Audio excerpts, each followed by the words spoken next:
இப்போ பௌர்ணமி இன்னைக்கு, அதோட வியாழக்கிழமை குரு பகவானுக்கு மிக சிறப்பான நாள். குருஸ்தலம் எதை சொல்றோம்? திருச்செந்தூர் முருகப்பெருமான் ஆலயத்தை குருஸ்தலம் சொல்றோம்.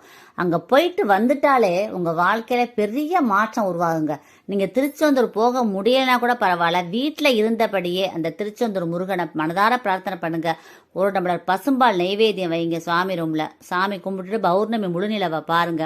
அந்த பௌர்ணமி முழுநிலவை முருகனே நிக்கிறதா ஐதீகம். அந்த முருகனை நல்லா உருவகப்படுத்திக்கிட்டு அந்த முருகப்பெருமான்கிட்ட உங்க வேண்டிய வரங்கள் அனைத்தையும் கேளுங்க. உங்க வாழ்க்கையில என்னென்ன தடைபட்டு இருக்கோ அனைத்து தடைகளும் தகர்த்தெறிஞ்சிட்டு உங்களுக்கு வேண்டிய வரங்களை அள்ளித் தருவார் முருகப்பெருமான்.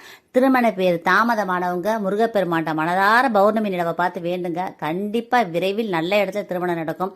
அதே மாதிரி குழந்தை பேர் தாமதமானவங்க அந்த பௌர்ணமி நிலவை பார்த்து முருகனே நிக்கிறதா நினைச்சு நீங்க மடிப்பிச்ச பௌர்ணமியை பார்த்து மடிப்பிச்ச கேளுங்க. கண்டிப்பா உங்களுக்கு நல்ல குழந்தை, இந்த முருகனே குழந்தை வந்து பிறப்பார். அது மாதிரி வேலை வாய்ப்பு கிடைக்காம இருக்கவங்க இது மாதிரி பிரார்த்தனை பண்ணுங்க. நல்ல இடத்துல வேலை வாய்ப்பு கிடைக்கும். முருகனே நீதான்ப்பா எல்லான்னு சொல்லி அவன்கிட்ட எல்லாத்தையும் ஒப்படைச்சிருங்க. வாழ்க்கையே நீதான் சொல்லி முருகப்பெருமான்ட்ட ஒப்படைச்சிருங்க. எல்லாமே உங்களுக்கு நல்லது நடக்க ஆரம்பிக்கும். இந்த பதிவை எல்லாருக்கும் ஷேர் பண்ணுங்க, கமெண்ட் பண்ணுங்க. எல்லாருமே நல்லா இருக்கணும் ஃப்ரெண்ட்ஸ். Thank you friends. வாழ்க்கை வளமுடன். தேங்க்யூ.